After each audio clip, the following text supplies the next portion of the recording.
You know that feeling when you look at your bank account and feel something deeper than just numbers? That tightness in your chest. That voice in your head telling you you're failing. That fear that nitrogen monoxide, matter how much you make, it will never be enough.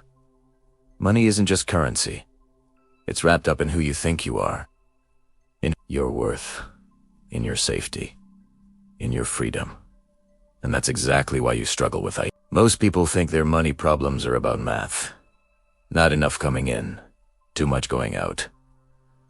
If I just made more, everything would be fine. But you've probably noticed something. The people making twice what you make have the same anxiety you do, the same stress, the same feeling that they're one mistake away from losing it all. Because money problems aren't math problems. They're psychology problems. And until you understand the psychology, more money won't fix anything. IT will just amplify whatever broken relationship with money you already have. Carl Jung spent decades studying the unconscious mind, the parts of ourselves we don't see, but that control everything we do. He discovered that we all carry a shadow, the rejected parts, the fears, the wounds. And for most people, money lives deep in that shadow. IT's not just about dollars. IT's about childhood memories of parents fighting over bills. IT's about the shame of being poor. It's about the terror of becoming your broke father. IT's about proving to everyone who doubted you that you made IT your relationship. With money was formed before you ever earned a dollar. By what you saw growing up. By what you were taught. By what you felt when money was discussed or hidden or fought over. And now, as an adult, you're operating from that programming without even knowing IT. Making the same mistakes. Repeating the same patterns. Wondering you can't break through. Here's what's really happening. You're not bad with money. You're unconscious with money. You're making decisions based on emotions you don't understand. Based on beliefs you never questioned. Based on a relationship with money that you inherited instead of chose. Let me show you what I mean. Some people can't keep money. Nitrogen monoxide, matter how much they make, it disappears. Not because they're stupid, because unconsciously, they don't believe they deserve to have IT. Maybe they grew up poor and having money feels like betraying where they came from. Maybe they watched their parents lose everything and learned that money always leaves. Maybe they associated wealth with greed and they're too good to be greedy. Other people hoard money. They make good money, but live like they're broke. They can't enjoy it, can't spend IT, can't relax. Because unconsciously, they believe scarcity is always one step away. That safety comes from accumulation, not from living. That if they ever stop grinding, everything will collapse. Both of these people have money, but neither has freedom. Because the money is running them. They're not running the money. Arthur Schopenhauer wrote that wealth is like seawater. The more you drink, the thirstier you get. He understood that the desire for money has nitrogen monoxide natural stopping point. There's nitrogen monoxide amount that finally feels like enough. Because you're not actually chasing money. You're chasing the feeling you think money will give you. And feelings don't come from bank accounts. You think you want money for freedom, but you spend it on things that trap you. You think you want it for security, but you're anxious nitrogen monoxide matter how much you have. You think you want it for respect, but you still feel small inside. The money isn't giving you what you thought it would, because what you actually want isn't money. It's peace. It's worth. It's the permission to exist without proving yourself. And those things, you can't buy them. This is the trap most people live in their entire lives. Working for money, to solve a problem money can't solve.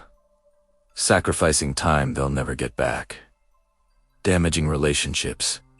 Ignoring their health. Chasing a number that keeps moving further away. Because they don't understand what they're actually doing. Machiavelli taught, that a wise prince studies reality, not fantasy. He observes what actually works, not what should work. If you study people's actual behavior with money, not what they say about money, you'll see patterns. And those patterns reveal the unconscious programming running the show. Most people say they want financial freedom, but when you watch what they do, they're building a prison. They say they want security, but they take risks that guarantee instability. They say money doesn't matter, but they sacrifice everything for IT.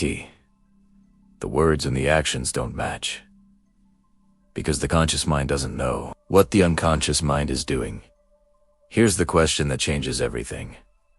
Not how do I make more money, but what is my actual relationship with money, and where did that relationship come from? Because once you see the programming clearly, you can change IT. Once you understand why you do what you do, you can choose differently. But as long as IT stays unconscious, you're just repeating the same loops over and over. Making more, losing more, stressing more, never actually getting ahead. The people who build real wealth, the kind that lasts, the kind that actually creates freedom, aren't smarter than you. They don't have secret strategies. You don't know about what they have is a conscious relationship with money. They understand their patterns. They see their triggers. They know the difference between what they actually need and what their wounded child is trying to get through accumulation. Sigmund Freud discovered that most of our adult behavior is driven by unresolved childhood wounds. We don't act rationally. We act to protect OLD. Pain and money is one of the biggest areas where this plays out. The kid who felt powerless tries to buy power. The kid who felt unloved tries to buy love. The kid who felt unsafe tries to buy security. None of it works, because you can't heal childhood wounds with adult money. But you can become aware of the pattern. You can see it operating. You can catch yourself reaching for your wallet to solve an emotional problem. And once you see it, you have a choice. Keep doing it, unconsciously, or start doing something different. This video isn't about budgets or investment strategies. There are 1,000 videos about that. This is about the psychology underneath, the invisible forces that determine whether you'll ever be free with money or whether money will always control you. I'm going to show you a framework, the 3 money shadows, based on Jungian psychology and how the unconscious mind operates around resources. This framework will help you see exactly which shadow you're operating from, what childhood wound is driving your money behavior, and how to start making conscious choices instead of unconscious reactions. But first, you need to understand why this matters, why most financial advice fails, why you can read every book, take every course, and still end up in the same place. Because until you deal with the psychology, the tactics don't stick. The strategies don't work. You self-sabotage in ways you don't even recognize. Are you ready to see what's really going on? Because once you see it, you can't unsee it. And that's uncomfortable. But it's also the only way forward. Let me introduce you to the 3 money shadows. These are the unconscious patterns that control most people's financial lives. You'll probably recognize yourself in one of them immediately. And that recognition is the first step to freedom. The first shadow is the scarcity shadow. This is the person who grew up with not enough. Maybe their parents struggled. Maybe they watched money be the source of all stress. Maybe they learned that the world is a dangerous place where resources are limited and you have to fight for every scrap. People operating from the scarcity shadow can never relax. Even when they have money, they live like they don't. They can't enjoy what they've earned because they're always waiting for the other shoe to drop. For the layoff, for the market crash, for the disaster that will take IT all away. So they hoard, they stress. They sacrifice the present for a future that never feels secure enough to arrive.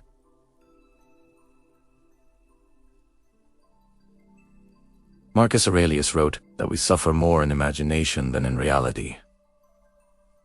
The scarcity shadow lives in constant imagination of future disaster. The money in the bank doesn't matter. What matters is the fear of losing out, and that fear runs everything. Here's how do you know if this is your shadow? You make good money, but you can't spend it without guilt. You deny yourself basic pleasures because you're saving for emergencies that might never come. You judge people who spend freely because their lack of fear makes you uncomfortable. You equate frugality with virtue and spending with weakness.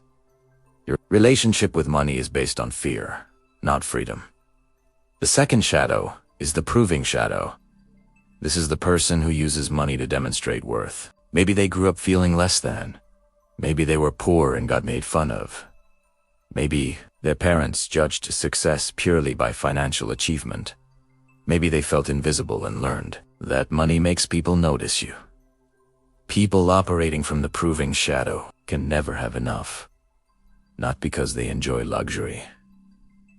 Because they need the external validation. The car, the house, the clothes, the lifestyle. These aren't purchases, they're statements. Proof that they made a tea.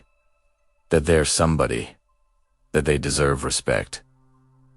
Nietzsche understood this deeply. He wrote about the will to power. The drive to demonstrate strength and significance. For people in the proving shadow, money is the primary way they express that will. But it's a trap. Because external validation never fills internal emptiness. You buy the thing, people notice. IT feels good for a moment. Then it fades. So you need the next thing. And the next. An endless cycle of proving that never proves enough. Here's how you know if this is your shadow. You care deeply about what others think of your success. You make purchases to impress people you don't even like. You feel superior when you can afford something others can't. You measure your worth by your net worth. You're terrified of anyone knowing you're struggling. Your relationship with money is based on ego, not authenticity. The third shadow is the avoidance shadow. This is the person who pretends money doesn't matter. Maybe they grew up seeing money cause problems. Maybe they associated wealth with corruption or greed. Maybe they decided that caring about money was shallow and they're above that. People operating from the avoidance shadow stay broke by design. Not because they can't make money, because unconsciously, they've decided that having money would make them a bad person. So they self-sabotage. They choose low-paying work that feels meaningful. Tehibe mane, away before they have enough for themselves. They refuse to learn about money because that would be selling out. This shadow feels the most righteous. It dresses itself up as virtue, as being above materialism. But it's actually just another wound. Another way of being controlled by money by refusing to acknowledge its reality. Plato wrote about the examined life. He said that the unexamined life is not worth living. People in the avoidance shadow refuse to examine their relationship with money. They pretend they're free from its influence, when really they're just as controlled by it as everyone else. They've just chosen powerlessness instead of power. Here's how you know if this is your shadow. You take pride in not caring about money, but you're stressed about it constantly. You judge people who are financially successful as shallow or greedy. You have strong opinions about wealth inequality, but you won't take steps to improve your own situation. You romanticize poverty as more authentic than prosperity. Your relationship with money is based on denial, not consciousness. Most people operate from one dominant shadow, but you can have elements of all three. The key is recognition. You can't change what you can't see. And right now, these shadows are invisible. They feel like just who you are, just how you think about money, but they're not. They're learned patterns, unconscious programming. And once you see them, you can start to reprogram. Carl Jung called this process individuation.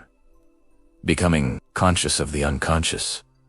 Integrating the shadow instead of being controlled by IT. With money, this means seeing your patterns clearly.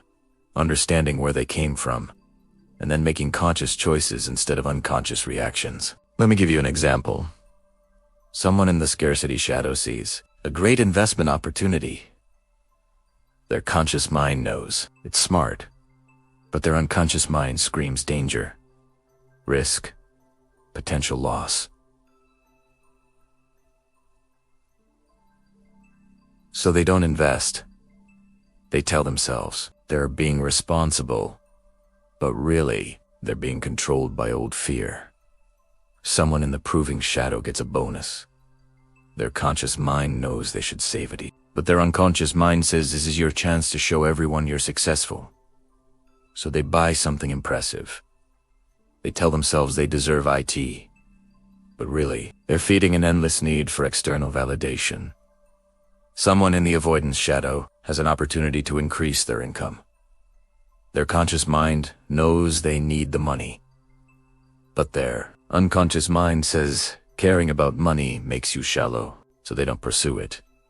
They tell themselves they're staying true to their values, but really, they're staying broke to protect their identity. See how it works? The shadow runs the show, and you think you're making conscious choices, when you're actually just acting out old patterns. Robert Greene teaches that power comes from understanding yourself better than others understand you. Most people don't understand their own money psychology, so they're easy to predict, easy to control, easy to keep in the same patterns forever. But when you understand your shadow, you gain power over it. You can see it operating. You can choose differently. You can break the cycle. Now comes the hard part. What do you do with this information? Because awareness alone isn't enough. You need a process for reprogramming, for taking control, for building a conscious relationship with money instead of an unconscious one. That's what we're covering next. Understanding your shadow is step one, but knowledge without action is just entertainment. You need a process for actually changing your relationship with money, for making the unconscious conscious, for reprogramming the patterns that have been running your life. Here's the framework. I call it the money mirror method. It's based on Jungian shadow work, and it has 3 stages: observation, investigation, integration. Each stage builds on the last. And if you do this honestly, your relationship with money will transform. Stage 1 is observation. For the next 30 days, you're going to track every single financial decision you make, not just the big ones. Every decision, and you're not tracking the numbers. You're tracking the emotion and the story. When you spend money, write down what you bought, how much it cost, but more importantly, how you felt before, during, and after. What story were you telling yourself? What need were you trying to meet? What fear were you trying to avoid? When you don't spend money, same thing. What did you want? Why didn't you get it? What stopped you? What fear or belief was operating? This sounds simple, but it's not. Because you're going to see patterns you don't want to see. You're going to notice that you spend when you feel inadequate. Or you hoard when you feel unsafe. Or you avoid money. Conversations when you feel ashamed. The patterns will become obvious. And obvious is uncomfortable. Epic taught that we're disturbed not by things, but by our views about things. Your money problems aren't about the money. They're about your views about the money.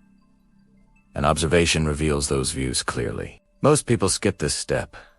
They want the solution without doing the work of seeing the problem. But you can't solve what you can't see. 30 days of honest observation will give you more clarity than 10 years of reading financial advice. Stage 2 is investigation. Once you've observed your patterns, you investigate where they came from. This is where you trace the wound back to its origin. And this requires brutal honesty. Ask yourself these questions. Write down the answers. Don't censor them. Don't make them sound better than they are. Just be honest. What did your parents teach you about money? Not through words, through behavior. How did they handle IT? How did they talk about it? What fights did they have? What stress did you witness? What did you learn by watching them? What was your first memory of feeling shame or fear about money? Go back! Go back! Find the specific moment. What happened? Who was there? What did it mean to you as a child? What do you believe you have to sacrifice to have money? Your values, your relationships, your authenticity. Where did you learn that having money requires becoming someone you don't want to be? What do you believe money will give you that you don't have now? Respect, safety, freedom, love. And where did you learn that those things come from money instead of from inside yourself? These questions hurt. They're supposed to. Because the wound is where the healing begins. Jung said that neurosis is always a substitute for legitimate suffering. You've been avoiding the legitimate suffering of facing your money wounds. So you have neuroses instead. The anxiety, the avoidance, the compulsive behavior. The investigation stage forces you to feel the original pain so you can heal it. Sigmund Freud discovered that repressed emotions don't disappear. They just operate from the shadows. Your childhood, money wounds are still running your adult money decisions. Investigation brings them into the light, where you can actually deal with them. Stage 3 is integration. This is where you consciously choose new beliefs and new behaviors, where you override the old programming with new programming, where you become the author of your relationship with money instead of the victim of it. It integrates 3 parts: reframing the belief, installing new behavior, and building evidence. Reframing the belief means taking the old unconscious belief and replacing it with a conscious one. If your shadow belief is money always leaves, your conscious reframe becomes I am capable of creating and keeping money. If your shadow belief is having money makes me greedy, your conscious reframe becomes I can have money and stay true to my values. These aren't affirmations. They're declarations. Statements of the new reality you're creating. You don't just say them. You embody them. You act as if they're already true. Installing. Installing. New behavior means doing something different. Small actions that contradict the old pattern. If you're in the scarcity shadow, you spend money on something purely for enjoyment. If you're in the proving shadow, you make a financial decision that nitrogen monoxide one will see. If you're in the avoidance shadow, you have one honest conversation about money. The behavior doesn't have to be big. IT just has to be different. Because every time you act differently, you prove to your unconscious mind that change is possible. That you're not locked into the old pattern. That you have choice. Building evidence means tracking your wins. Every time you make a conscious choice instead of an unconscious reaction, you write it down. You create a record of your growth. Because your unconscious mind needs evidence to believe the new story. Your shadow will fight this. IT will tell you nothing's changing, that you're still the same, that this is pointless. But the evidence proves otherwise in over time. The evidence becomes undeniable. Marcus Aurelius wrote that the happiness of your life depends on the quality of your thoughts. Integration is about upgrading the quality of your thoughts about money, not through positive thinking, through conscious choice based on honest self-understanding. Here's what this looks like in practice. You notice you're about to make an impulse purchase to feel better about a bad day. Old pattern. Buy feel good for 5 minutes, feel guilty later. New pattern.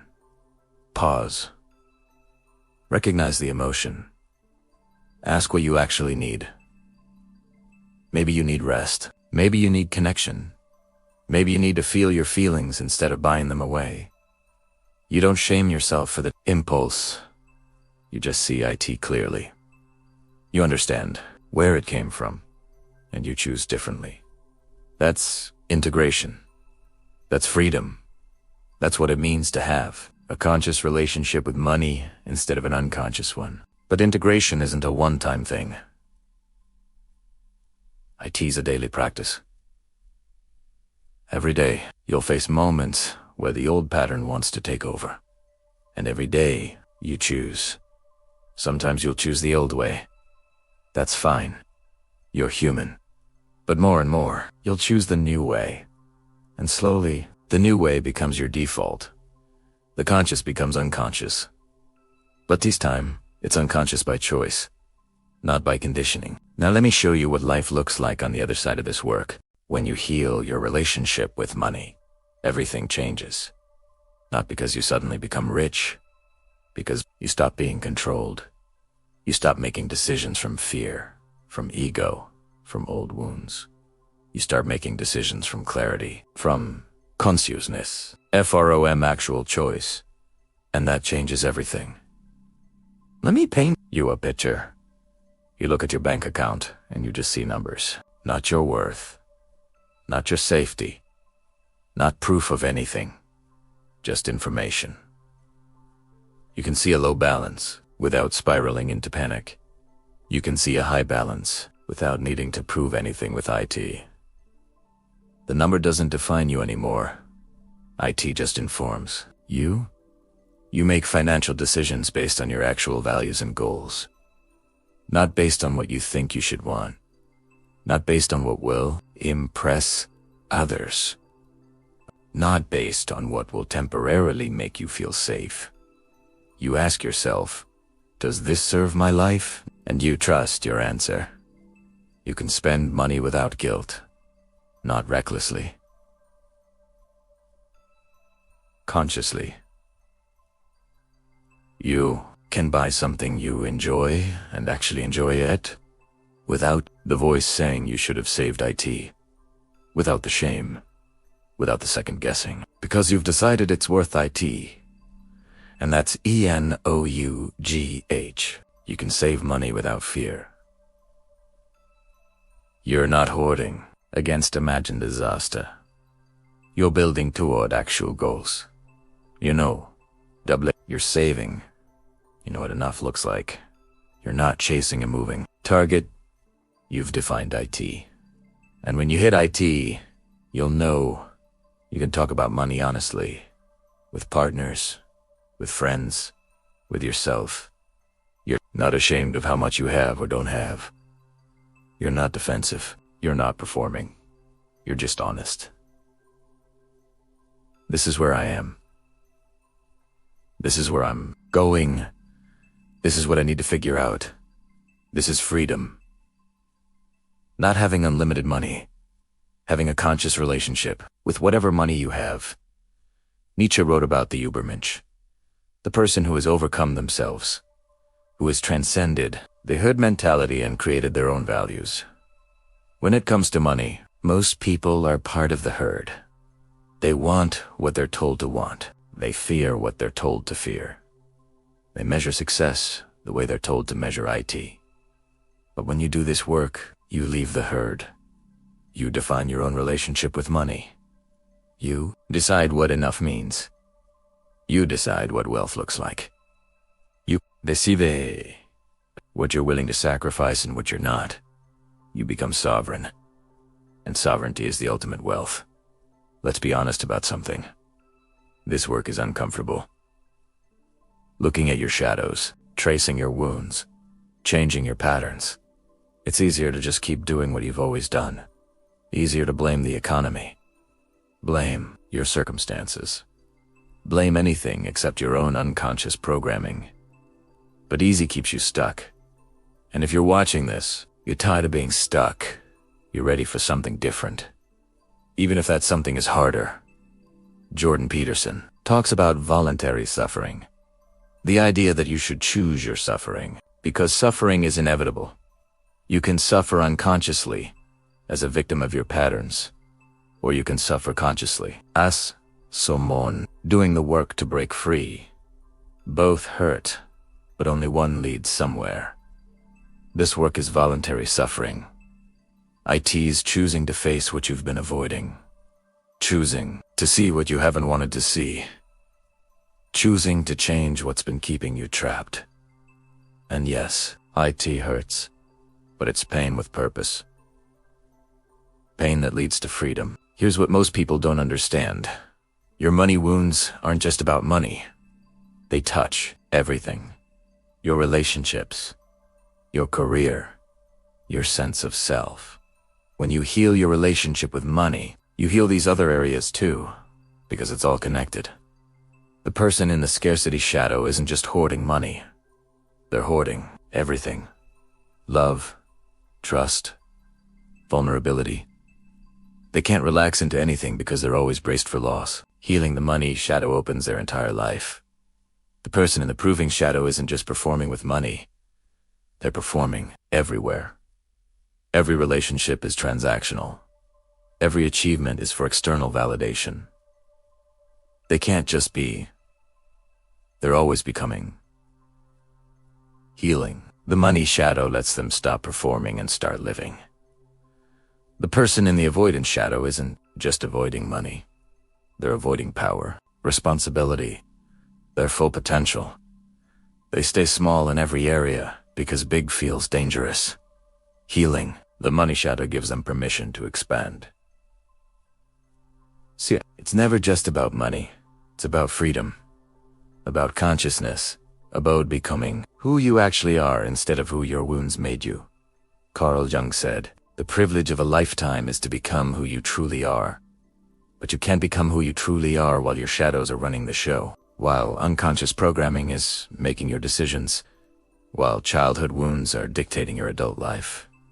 This shadow work around money, it's part of the larger work of individuation, of becoming whole, of integrating all the parts of yourself you've been rejecting. And money is one of the biggest parts most people reject, either through fear or through false virtue or through compulsive proving. Bringing money into consciousness is bringing a huge piece of yourself into consciousness, and that changes you at the deepest level. So here's what I want you to do. Don't just watch this video and move on. Don't just nod along and change nothing. Pick one thing. One pattern you recognized, one shadow you saw yourself in, one question that made you uncomfortable, and investigate it. Follow IT back. See where IT came from. Write IT down. Be honest. Then choose one new behavior. One small thing you're going to do differently. Not a huge overhaul. Just one conscious choice that contradicts the old pattern. And do it today, not tomorrow. Today. That's how change happens. Not through massive transformation all at once. Through small conscious choices repeated until they become your new default. Marcus Aurelius wrote that the impediment to action advances action. What stands in the way becomes the way. Your money wounds, your shadows, your patterns, these aren't obstacles to financial freedom. They're the path. By facing them, by working through them, by integrating them, you become free. Not free from money. Free with money. Free to make choices based on consciousness instead of compulsion. Free to build a life that actually reflects your values instead of your wounds. Free to be who you are instead of who your programming made you. That's the goal. Not to be rich. To be free. And freedom comes from consciousness. From seeing clearly. From choosing consciously. From doing the work that most people avoid their entire lives. You're not most people. If you were, you wouldn't be here. You wouldn't be watching this.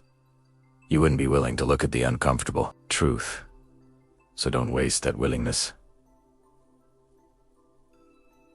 Use it, do the work, face the shadow, and become free. Your future self is waiting, and they're grateful you started today.